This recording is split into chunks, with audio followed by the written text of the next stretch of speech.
Pottervision, Pottervision, Pottervision.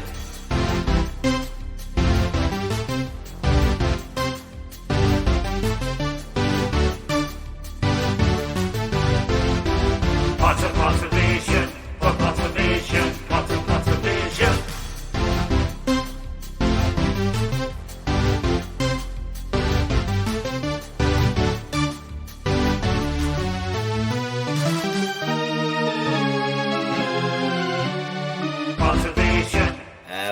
Hello, and welcome to the Pottervision podcast, the podcast where every single week, myself, Lukas, Kirkby, and this man I'm looking at fiddling with his microphone, Tom Lawrenson, we look at a chapter of the Harry Potter books and we talk about them vigorously.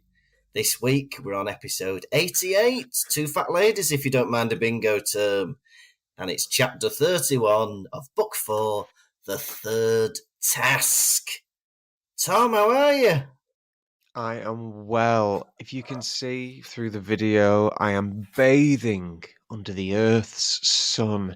Its rays are beating down on me. My skin is slowly tanning. Tom, do not burn to a crisp. Listeners, I have applied some moisturizer that has sun cream in it. Only factor 15, though. I'm safe for the house. Should I venture outside of the house, I will increase the factor. That is my promise to my listeners, for they only listen as they wish for me to remain forever young. Should I age a day, they stop listening. How are you? I am well, thank you. I am bathing in the light of Martina's lamp. Ooh. Behind the scenes there, look. A harsher light source. Yeah. But don't worry, I've got factor nothing on, because I like the risk and the danger. Oh, don't. Oh, awful. I love the idea of a factor nothing sunscreen. So you do have to put it on, but it doesn't do anything. It's milk. It's milk. Yeah? If it's good enough for Cleopatra, it's good enough for me. I am well. And speaking of the sun, it's been hot in Germany. Oof.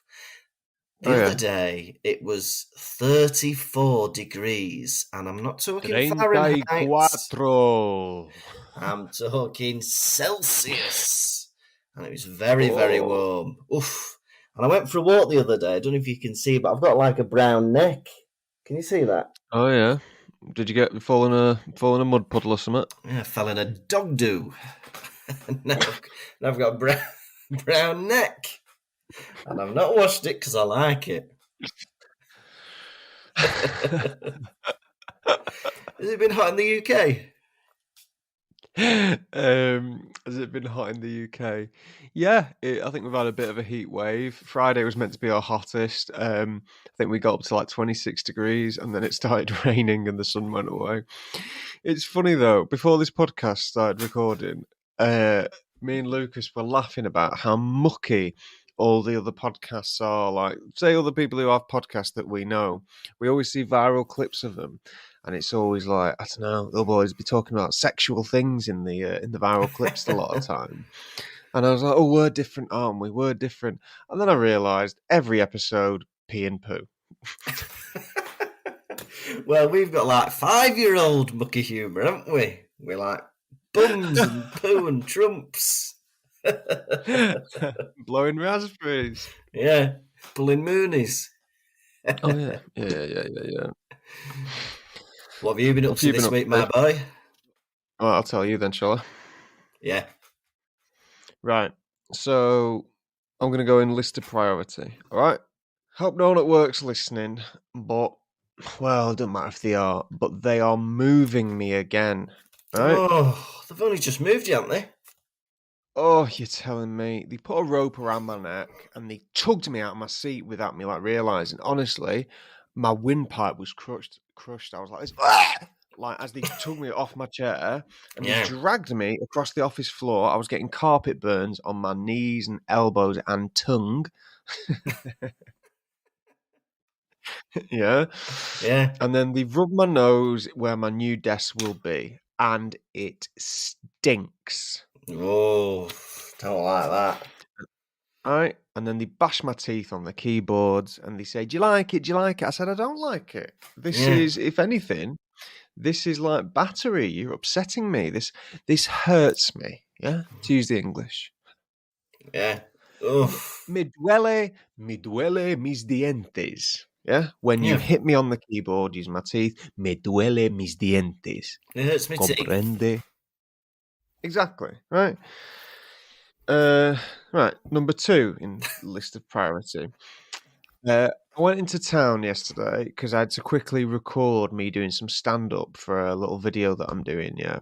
Yeah. And I was like, "Oh, Northern Quarter, at 6 o'clock is free parking." Oh, no. They've changed it. What is it now? They've changed it now. It's 8 till 8. Operating times 8 till 8. 8 p.m. The bastards. It should be during working hours. Come on. Yeah, come on. 9 till 2. So I got there. Guess what time? 6:05. 7:20. Oof. What does that mean? You're going to have to pay, aren't you? For how much? 40 minutes. They don't come in increments of 40 minutes, do they? An hour. Half an hour or an hour? I had to pay. I had to pay for an hour. Guess how much that cost me? And where were you? City centre? I'm going to guess £6.50. Worse. It was £2.90. Oh, that's terrible. Yeah. Oh, Isn't that the dear. most awful thing you've ever heard in your life? It's terrible.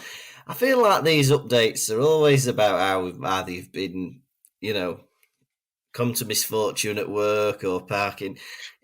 I imagine I'm your son and you're coming home from work and moaning at the dinner table. That's what In these many ways, updates are like. you are my son. For your parents have abandoned you, and it has been left to me to raise you. All these things you've never learnt, stand up for yourself, be kind to yourself. Yeah. Don't let historical reenactors pelt you in the face with wet sponges. All these things that Susan and Derek have let happen, I put my foot down and say, no. Well, much like baby Moses, when I was 18 years old, my mum and dad put me in a little basket, put me on the A55 and floated me off to Manchester. And who should I be lucky enough to have rescue me but Tom Lawrinson? I was the original baby that you rescued. And you went, mwah, mwah, mwah. If you're baby Moses, that makes me King God. David. Oh, King David, maybe. And those who don't know their biblical stories are doomed to repeat them. Right. Third on my list of priority. Yeah. I went home for Father's Day. Lovely. All the way back to Blackpool.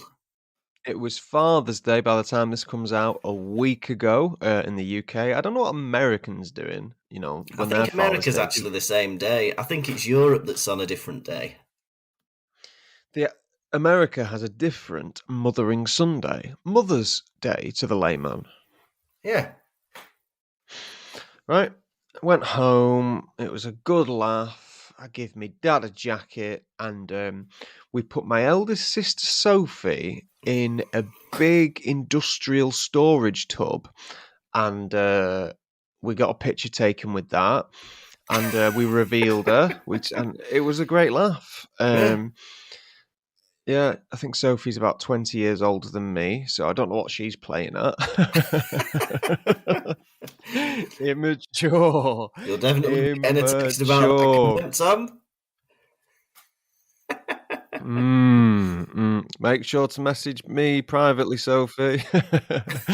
And then And the least thing a priority, I performed on BBC Radio last week. Hey, doing sketches, weren't you? Yeah. It was funny because I had to do an impression. I've never watched Love Island yet. Have you ever watched Love Island? Never. But there's a chap who does the hosting or like the presenting, or he's the voiceover, called Ian Sterling. Oh, Scottish And I'd never bloke. watched it or never listened to him.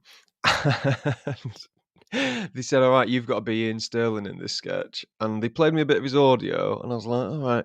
And so I did an impression, and everyone in the room was like, "Oh my god, that's spot on!" I was like, "Is it?" They were like, "Yeah," and I was like, "I've never even heard of the bloke," and I'm doing like a spot on impression of him. I was like, "Oh my god, Can we hear it? wow, yeah." Well, no. So this is what happened. Yeah. So I go home and I listen to the episode when it comes out on Thursday. It's on BBC Radio 4 Extra. It's called DMs Are Open. DMs Are Open, and it's on episode 5, right? I listen to it and I go, I'm first hearing myself backwards. I go, sounds fuck all like him. It's me doing a really atrocious Scottish accent. Yeah. Hey, but you got to big up your fellow performers, haven't you? I wish someone had told me that I was shooting down everyone else's impressions. That shit. That shit. But yeah, we big each other up, don't we, before each Pottervision show? You turn to me and say, "You are enough." And I turn to you and say, "You are enough." And then we go on stage, don't we? Yeah. It's funny. You do a very good impression of Severus Snape in Pottervision. Yeah. Yeah. And it's funny, though, because sometimes it's better than other times, because a lot of the time you'll get a crazy round of applause for it. Yeah. Other times, very rarely, maybe you've got a cold or you just start it off wrong and then people are indifferent to it. Yeah. I think it depends like what I've had to drink or if I've got like a tickly throat or something. It's funny because in that sketch I don't say much, so I'm like, here it comes, there's a round of applause, and I'm like, they're not having it today. And the problem is it's a monologue as well. So if they're indifferent, it's like, well, strap in for the next 2 minutes. Because there's no jokes in this. This is just the script from the film. And we were hoping to ride on the fact that it's an impression.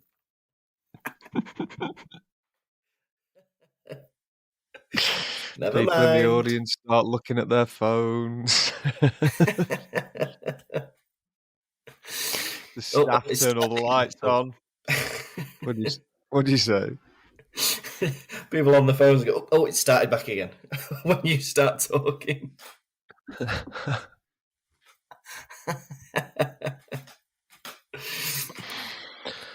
Yeah. Lovely. What news you got for me other than you fell in dog poo? Well, my other bit of exciting news is that later today, this afternoon, may I say, me and Martina are going to the bank. And we're going to set up a bank account. So I've got a bank account in Germany. It's one of the many steps towards me. Have you been to a German bank before?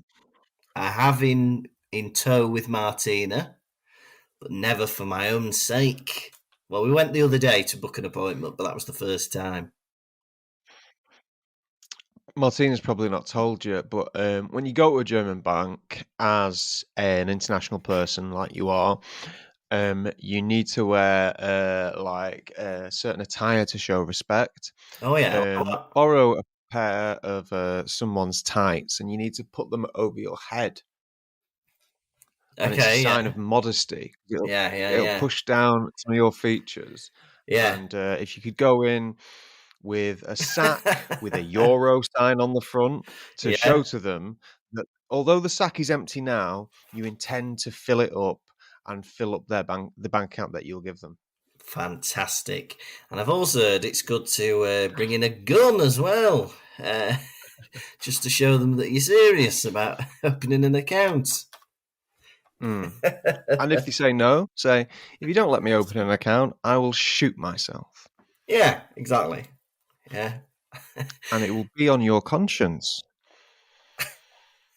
That's a modern Can bank you live robber, with isn't that, it? Germany?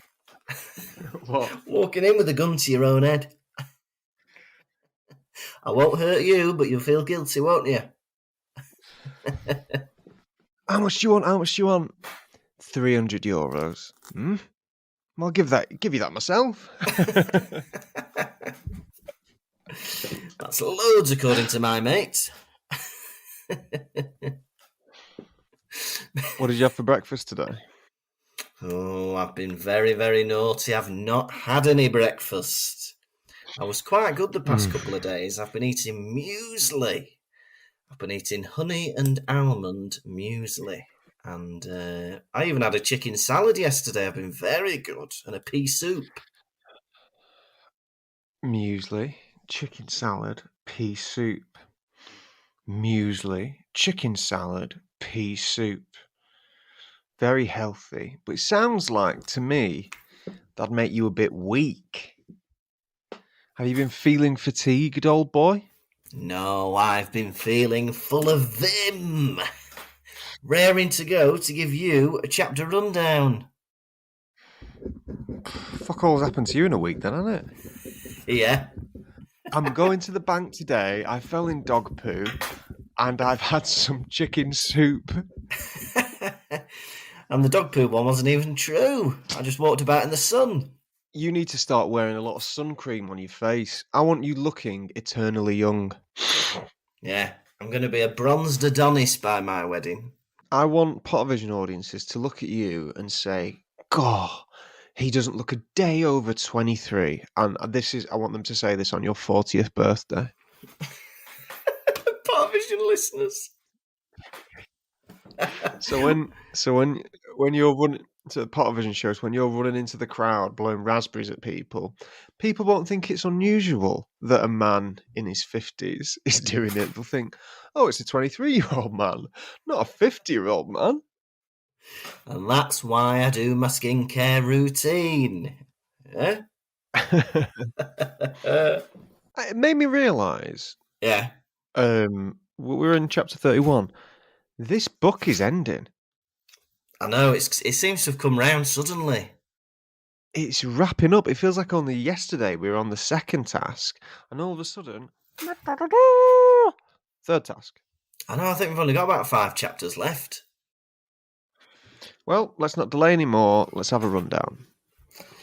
So Harry is preparing for the third task. McGonagall's let him use a little classroom. Hermione and Ron are helping him practice rather than revising for the tests.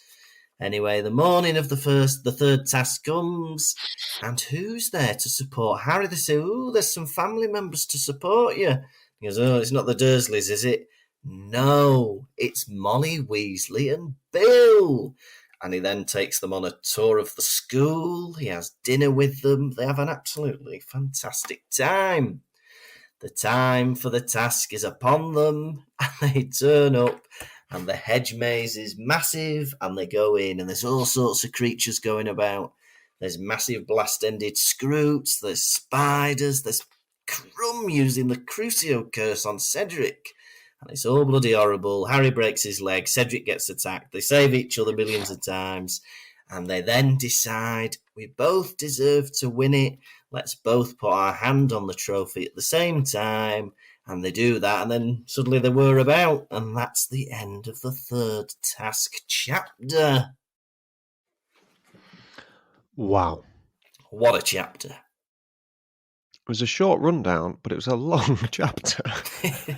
Hey, I was being condensed, or concise is the right word. I condensed the chapter and I was concise.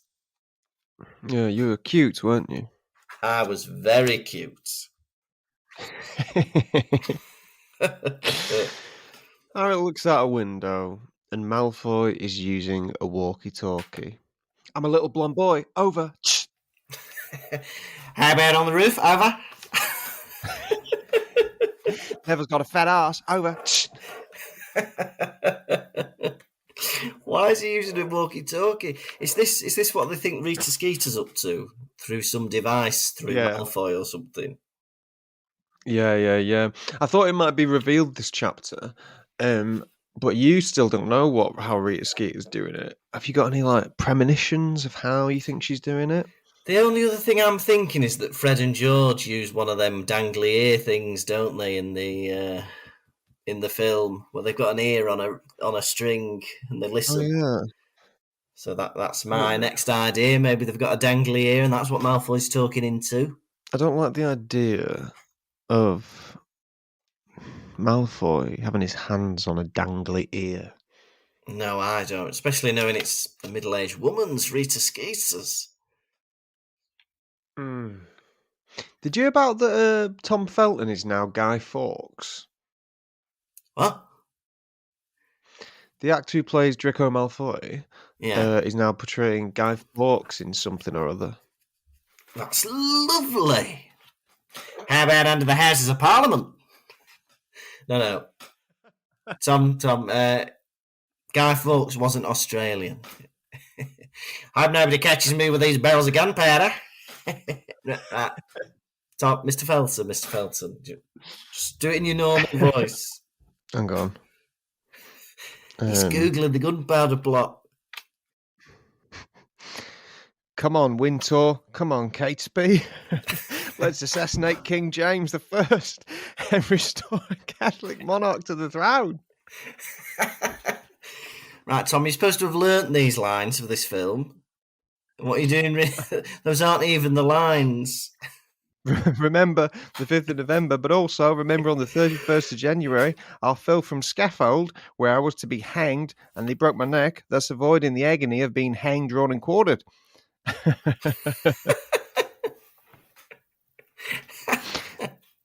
Now my effigy is burned on a bonfire, commonly accompanied by fireworks. For me, this is like the narration at the end of the film.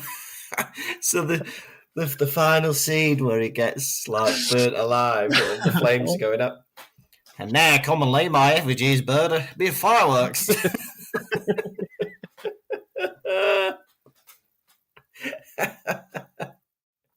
What an ending to a film.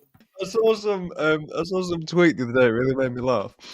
Someone had said, "People have a go at Americans. Yeah, imagine if there was 350 million Australians." Fluffing heck. Oh, that's awful. That's too many Australians. How many Australians are there? How about one nation under a Barbie? However many Australians there are, it's enough. God bless you, Australians. We love you. Apart from that one Australian who stole one of my video ideas.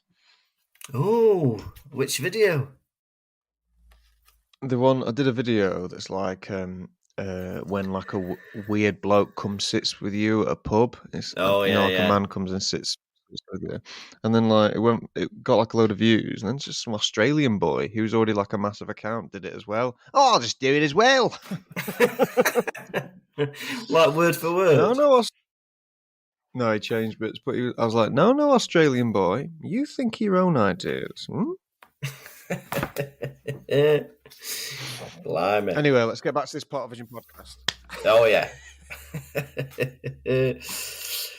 Well, Sirius sends Harry a letter, and he's like, right, forget about Voldemort, ignore Voldemort coming back and this dream you've had that Dumbledore says is probably real. Focus on the task at hand. It's like, well, Voldemort's a bit of a bigger deal, isn't he? I'm going to be distracted by Voldemort. Hey, forget about World War III. It's sports day. Right. I know there's been a terrorist attack at Thorpe Park yesterday, but that's not stopping us going to Alton Towers. We've got bigger fish to fry, Sirius. I know. Maybe we should not go. No, this is Alton Towers we're talking about. You can't miss out on that. It's the chance of a lifetime. Or once a year, as some people like to go. It's funny. So Harry Rita Skeeter's changed the tune. She's now against him in the papers, yeah? Yeah. She's written, Harry Potter is disturbed and dangerous, which I thought would be an excellent name for his debut album. Oh, I think so. And it's got him, like, sat cross-legged in the corner of his bedroom. It's Harry Potter, disturbed and dangerous. That'd be good. Yeah. Yeah. Or, like, wearing a trench coat and he's clearly got something underneath it.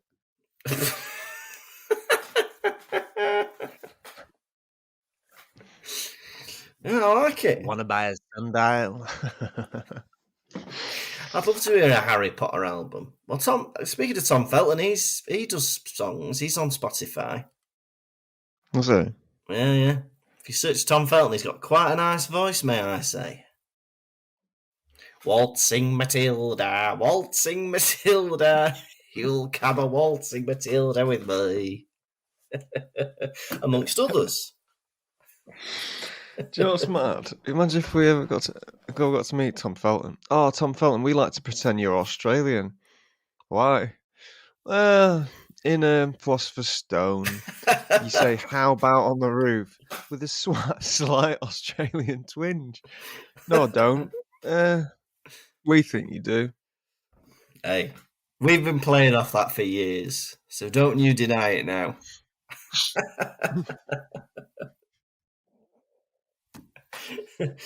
I love that Sirius Black signs his letters with a muddy paw print. He's writing them by hand. Why is he then turning into a dog and signing it? Do you think he transforms his hand just into a paw to do it? Or do you reckon he has to go full transformation? I think he has to go full transformation. Sending Harry letters as if it's from the Dogs Trust. Paw print signature. And for anyone who gets letters from the Dogs Trust, it's not the dogs writing the letters. You've been conned. It's the people who work there. I've never met anyone who pays for the Dogs Trust or, like, does the Dogs Trust stuff. No, fair enough. Fair enough. Potter regularly collapses at school. Very true. He reads this article from Rita Skeeter, and then he looks up to see this, and I'm quoting from the book. Malfoy, Crabbe and Goyle were laughing at him, tapping their heads with their fingers, pulling grotesquely mad faces, and waggling their tongues like snakes. What does that mean? What's that even supposed to represent?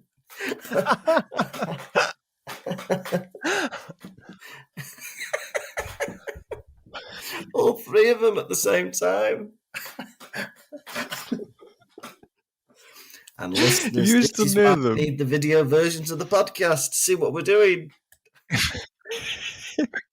If you were stood near them, right? If you were stood near them, you'd be like, mate, if anything, you three look like gimps, not him.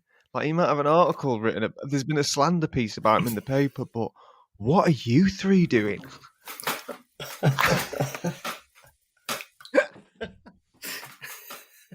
What does that even mean?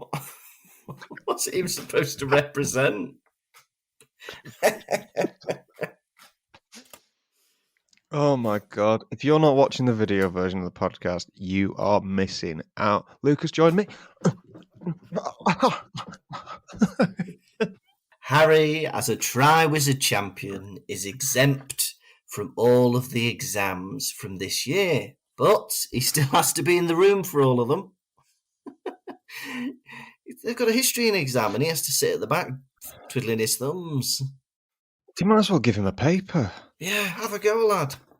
You're here. Even if he fails, be like, oh, it don't count. But if he passes... Yeah, great. But, like, if that was me, if I was in the Triwizard tournament and said, you don't have to do the exams this year, I'd be like, brilliant, I'm just going to stop listening completely. Yeah, you know what I mean? In every class. Doesn't matter. It's like, when I was in first year of uni, everyone was going around going, you only need 40% to pass. You only need 40% to pass. You only need 40% to pass. And it made me try less. I was like, oh, I need 40%. But overall, you need to try hard. Otherwise, you're going to be playing catch up in the second year. Well, this is exactly the trap I fell into, because they were like, you only need 40% to pass. And the other thing everyone was saying was that the first year marks don't count towards your final degree. It's only the second and third year marks. But then, like you said, I paid the price, because then second year I was catching up with the knowledge. Yeah, exactly. Oof, it's tricky. It's interesting. So there's been this like smear piece against Harry in the paper. But I don't know about you, but animosity around someone, what's the phrase, breeds contempt? Oh, maybe, yeah. But the thing is, once you spend like less and less time with someone, or like you don't know someone, you can be alienated against them and you can start believing bad things about them. I don't know if you've ever experienced this, but sometimes I'll watch a murder documentary about murder. Yeah. Yeah. And it's a trial. And a lot of the time, the trial is from the perspective of the defendant who's allegedly murdered someone, right? Right. And as you're watching it, you're siding with the defendant. You're going, Yeah. they never done it. They never done it. I know they didn't do it. I know they didn't do it. They never done it. However, yeah, as I start watching it and I start thinking about the facts and stop thinking about their emotional phase, I begin, like, as time goes on, I think they did it. I watched the documentary Making of a Murderer, yeah. Oh, yeah. And as I was watching it, I was like, Stephen Avery is innocent, yeah? Yeah. As time went on, I went, Stephen Avery is guilty, and I'll flip the switch on the electric chair myself. Yeah! Did they find out in the end? No. But I think he's still in jail. But let me tell you this as well. I watched the Staircase documentary, and in it, as I was watching it, I knew two things. Michael Peterson, I thought, did not kill his wife. And the other thing was Michael Peterson is a bisexual because Yeah. in the documentary, the prosecution used that in court. Like the attorney would stand up and walk about and go, Michael Peterson is a bisexual. And it's not funny to be a bisexual, but I just found it hilariously outrageous that someone would use that to prosecute someone. Like, why is that relevant? Yeah. Why are you mentioning that? But as time went on, and I wasn't looking at Michael Peterson's face anymore, I thought to myself, Michael Peterson is guilty. I thought to myself. Yeah, and did they decide on that as well? Wait, I think he's out of jail now. But the point was, I've begun to think in this smear case against Harry Potter, I was like, oh yeah, because we only read a chapter a week. I don't have that, much familiarity with Harry Potter anymore, and I begin forgetting things. I think to myself, was Harry Potter actually the heir of Slytherin? Was Harry using Parseltongue to kill students? I don't know. I've forgotten. What do you think? I don't think he was using Parseltongue to kill students. Well, we'll have to disagree, won't we? We'll have to agree to disagree. Speaking of Harry Potter, he's there having his breakfast, and they announce, everyone's family of the champions is waiting to see them. And they go, Harry, come on, there's people waiting for you. And he goes, bloody hell, who's come to see me? And he imagines for a second it's the Dursleys. And do you know what? I'd have loved to see them there. Imagine Uncle Vernon with a foam finger. It'd have been great. Sometimes I wish, there were glimmers of the book where the Dursleys could have, been proud of him or liked him a little bit, enough to just like show up to that. Or like even if it was an obligation, they had to show up. It would have been amazing to seeing the Dursleys alienated within the Hogwarts walls. Yeah, I'd love to see the Dursleys stuck at Hogwarts for some reason. Yeah, one trip to Hogsmeade, I think, would be enough for Dudley Dursley to be like, right, look at that sweet shop, look at that pub. I want to stay here, Dad. It looks great. Yeah. Or the food in the Great Hall that is continuously replenishing. Oh, he'd like that, wouldn't he, Dudley? And Molly's on about her time at Hogwarts, isn't she? And she's like, reminiscing about going on midnight strolls with Arthur Weasley. And she goes on about the gamekeeper before Hagrid was called Og. And I've never thought about the previous person with the job. Imagine having that conversation. Oh, sorry, Og. We've had to replace you. What do you mean? I do a good job here, don't I? Yeah, you do a good job. You do a good job. I just think it's time for you to move on. Well, who have you got to replace me? Hagrid. Oh, 13-year-old fat kid. Yeah. He's only in year 9. Well, what's got to be done's got to be done. He's just been expelled. What's he been expelled for? Opening the Chamber of Secrets. And he's replacing me, is he? I will be going to my union about this. No one cares about you, Og. Look how tall Hagrid is. Yeah. Are you that tall, Og? I'm quite tall. Not as tall as him. Not that tall, are you? Hagrid stood there during this conversation. Finger in his face. And I'll get bigger. And he'll get bigger. And he'll get bigger. What have you got to say for yourself, Og? Can I at least live on the school grounds in my hut still? You mean Hagrid's hut? What? The idea that it was Og's hut. I built that hut. Well, I Hagrid's don't hut remember him now. building that hut. Do you, Hagrid? Do you remember him building that hut, Hagrid? I don't remember him building that hut. That's because he's 12.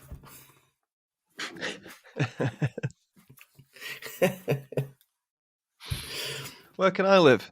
Forbidden Forest? No, I don't want to live in the Forbidden Forest. Go home.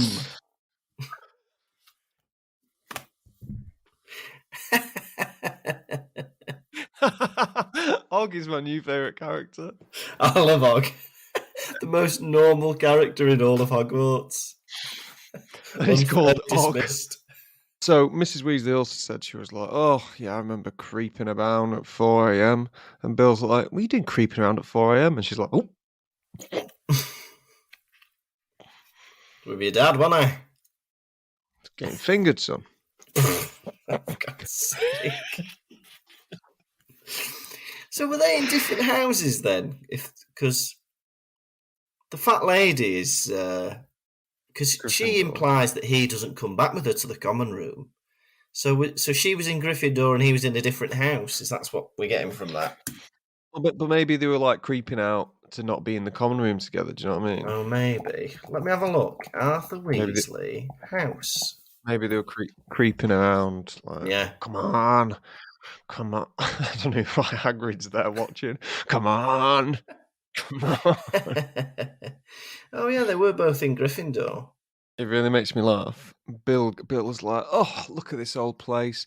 I've not been here for 5 years. Have they still got that portrait of Sir Cadogan? It's only been fucking 5 years, mate.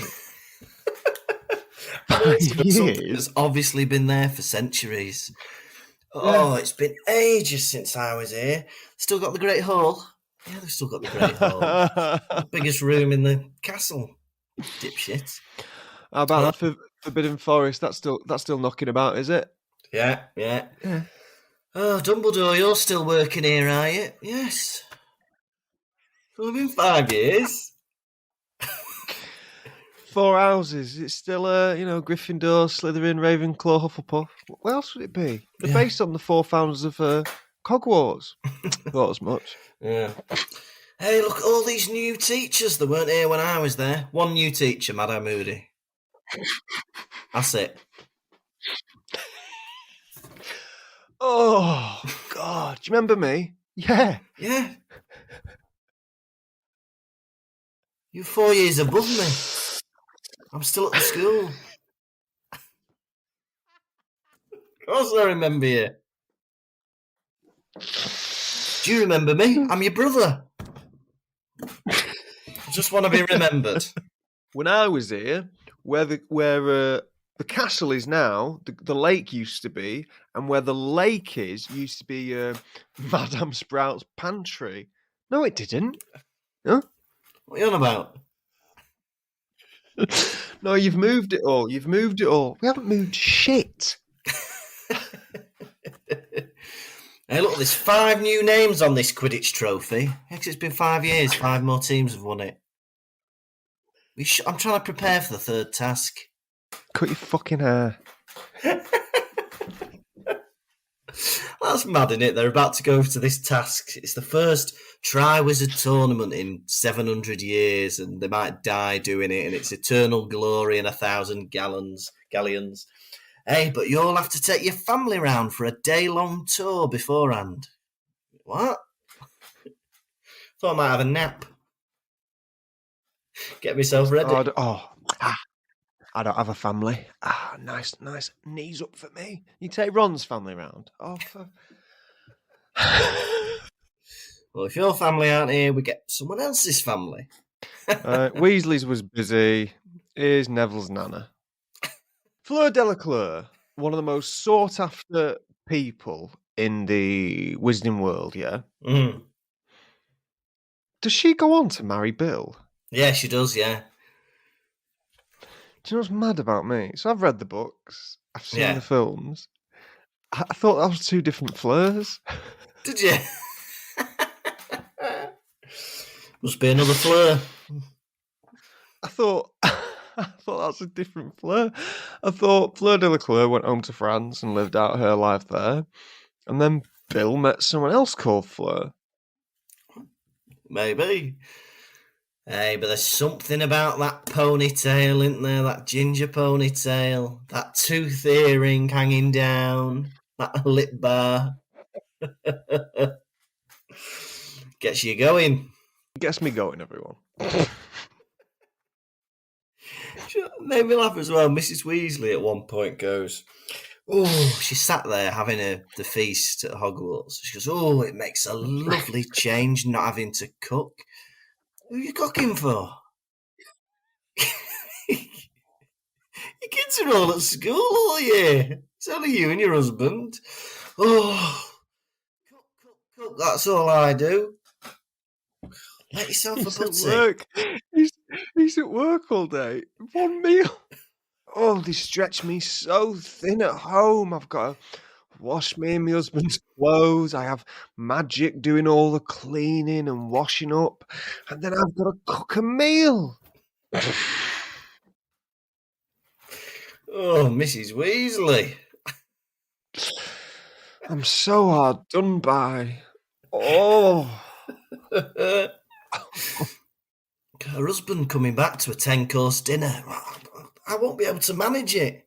Hey, I've slaved away all afternoon for you. You're going to eat every last drop. There's only 2 of us here. I like to imagine he comes home and it's just a spud.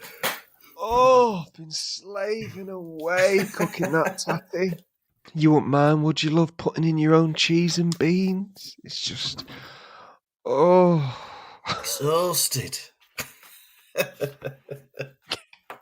Harry says, so he sees everyone meeting their parents and he sees Victor Crumb's dad and he's like, well, it's obvious where Victor Crumb got his hooked nose. What is this fucking book's obsession with hooked noses? Yeah. What does that even mean? Just like a bit bent? Have I got a hooked nose? God, I hate to be described by the author. The ugly cunt walked in with his big nose. And if people haven't got hooked noses, They are beaming. Everyone is beaming. Beaming. Oh, I tell you what, beaming made me like laugh. Lenny Henry at a premiering.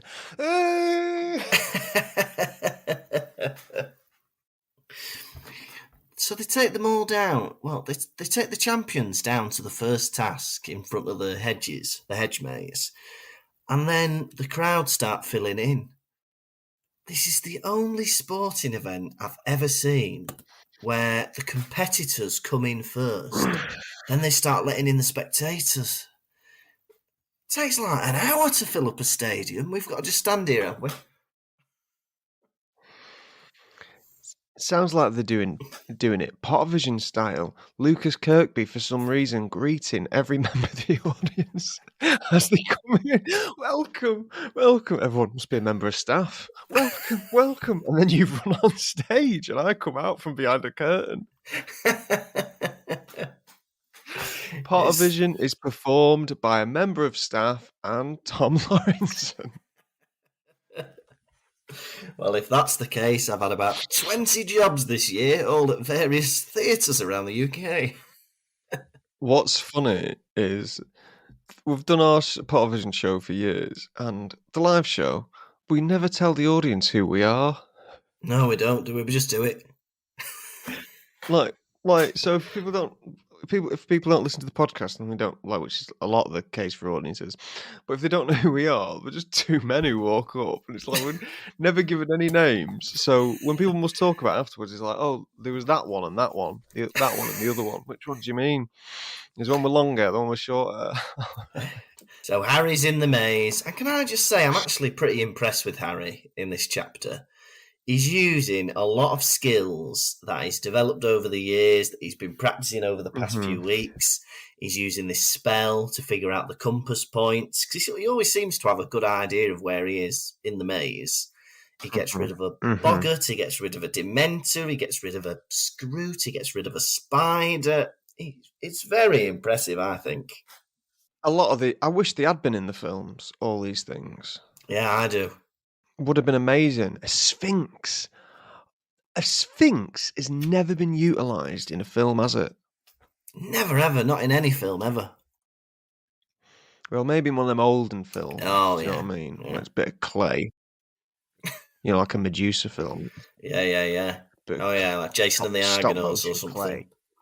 Yeah. I know, I like the idea of a sphinx that tells riddles. Blast-ended scroots are in there. Oh, big. You're big. You're big. Hagrid, are we going to have these put down now? No. No, we're going to let them go bigger and bigger until they conquer the earth.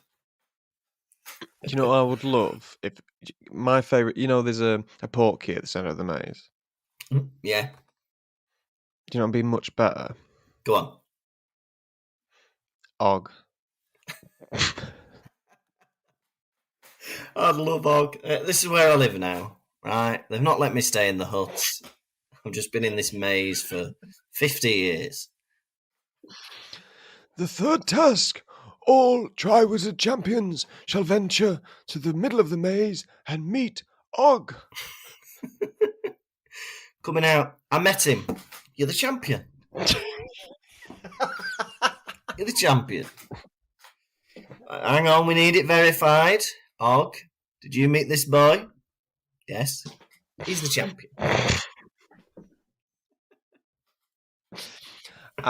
We met Og at the same time. Who did you like most, Og? Tall one. I was so close. I just needed to be more pleasant with Og. Just needed to be more pleasant with Og. Grandad. He just didn't seem like... How come you didn't win the Triwizard tournament all those years ago? Wasn't nice to Og. I wasn't genuine enough. He could see in my eyes I didn't mean it. Nice to meet you, Og. Nice to meet you. He don't mean it. He don't mean it. Cedric was doing funny anecdotes, offering him a biscuit. I had no chance. He hears a scream and assumes that Fleur is dead or injured or whatever. And he goes, oh, he was concerned for a bit, but then he couldn't help loving it. Because he thinks he's got a better chance of winning. And then, so Crumb uses Crucio on Cedric, right, which obviously is an unforgivable curse, blah, blah, blah. But Harry breaks the rules as well. He stupefies Crumb and then makes him surrender without his permission. And then they leave him. They knock him out and then put the red spark up in the air. If you'd done Crucio first. Yeah, fair enough. Do you know what I mean? Yeah. But also, what that's does like Crucio if me and you were playing video games, Yeah. That's like if you were playing video games, me and you play a wired controller, and then you got a knife out and stabbed me in the stomach. I think I'm well within my rights to pull out your controller. Yeah, all right, fair enough. I'll give you that. So what did you do to this knife attacker? Pulled out his controller. Crucio doesn't help you get to the middle of the maze quicker, does it? You're just torturing the opponent for a bit, wasting time. If you're going to use this unforgivable curse, kill him. Or use the other one and make him help you. The other thing I was thinking about, this task and the last task, pretty shit spectator sport, isn't it? A few months ago, sat in the audience, they disappear into the lake. Wait for them to come out in a few minutes.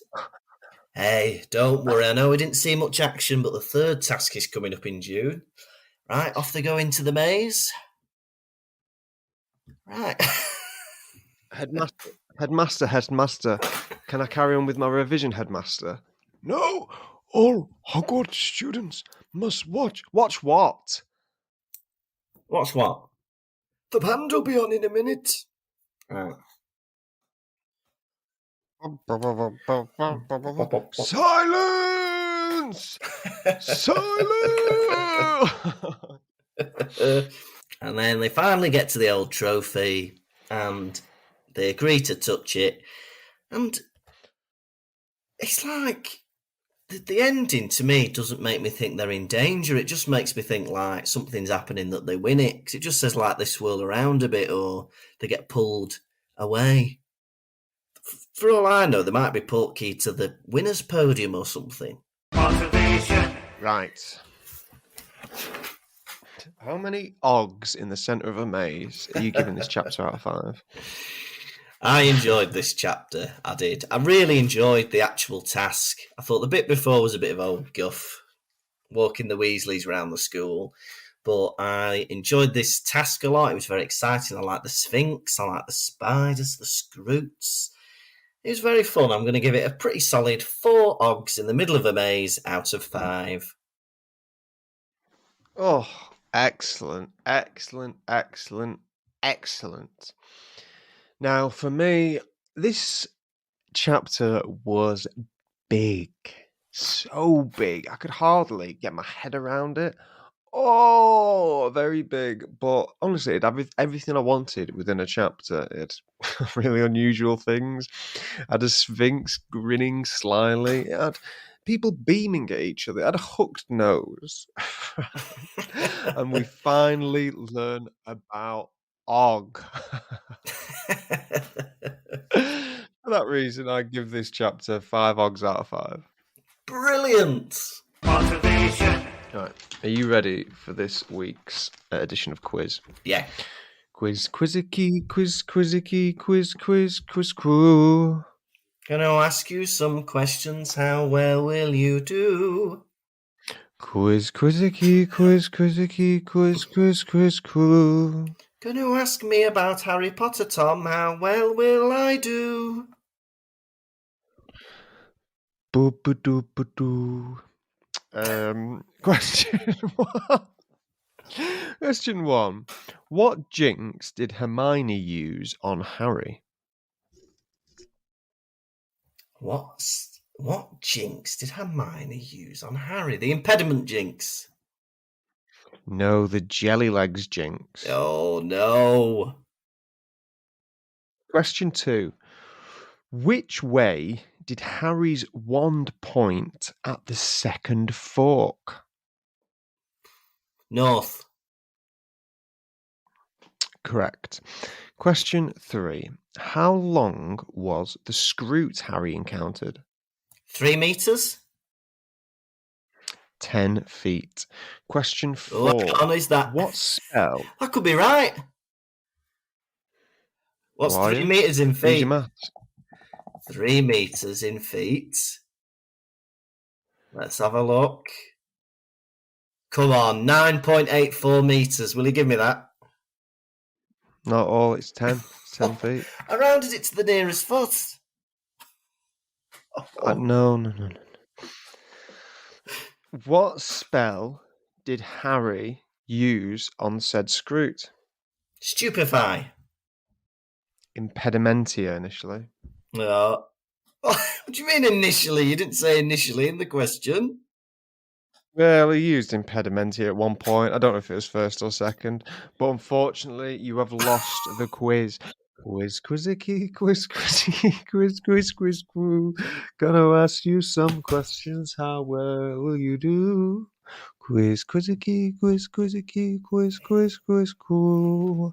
Gonna ask you about Harry Potter, Lucas. How well will you do? I'll blow you a kiss. La la la la la. Pee pee pee poo poo poo. Pottervision. And now it's time for the nation's second favourite segment. It's Hedwig's Droppings. We're not alluding to owl poo. We're not alluding to ploppings. We mean the messages you send in when we allude to Hedwig's Droppings. What's in a beak this week, Cheap? Well, this week we've just got a lovely 5-star review from Georgina and Liam. And they say, we love the pod and have just caught up. Before each episode, we listen to the audiobook chapter so that we can take part in the quiz. It's definitely not a family podcast, but you can call it a couples podcast. And we do genuinely listen to it while we're having our dinner. We love it. Finally. We are going to see the live show at the Fringe and can't wait. Thanks for making us laugh and giving us something to do in the past few months. You're very welcome, Georgina and Liam. And Georgina and Liam are our 100th 5-star review on iTunes. Wow. Hey, but let's not stop there. If you've not reviewed, review it because it helps us. It pushes us up the search results and it gets us more listeners. So please give us a 5-star review. And that was Hedwig's Droppings. Pottervision. This has been the Pottervision podcast. Thank you so much for listening. We've got a few updates for you. We're going to have a Patreon event. We're going to set it up hopefully by the time this is aired. So any of our Patreon listeners, we're going to have, I think on the 25th of July, a live podcast recording stream. So me and Tom are going to be recording the podcast and you can all join in on the stream and we can have a live Q&A, Hedwig's Droppings type thing, whatever you fancy doing, or you could just sit and enjoy. So any Patreon is welcome to that. Also, Patrons can get free tickets to our preview, which is on the 28th of July in Manchester. And we are also at the Edinburgh Fringe from the 4th till the 24th of August at 1:30 every day. So hopefully see you there. If you want to support us on Patreon, you can do patreon.com/Pottervision. Next week, we are on episode 89 and we are on chapter 32 of book 4, Flesh, Blood and Bone. Boner. You have been Og's favourite Tom Lawrenson. And you have been a beautiful bouncing baby Lucas Kirkby. Goodbye.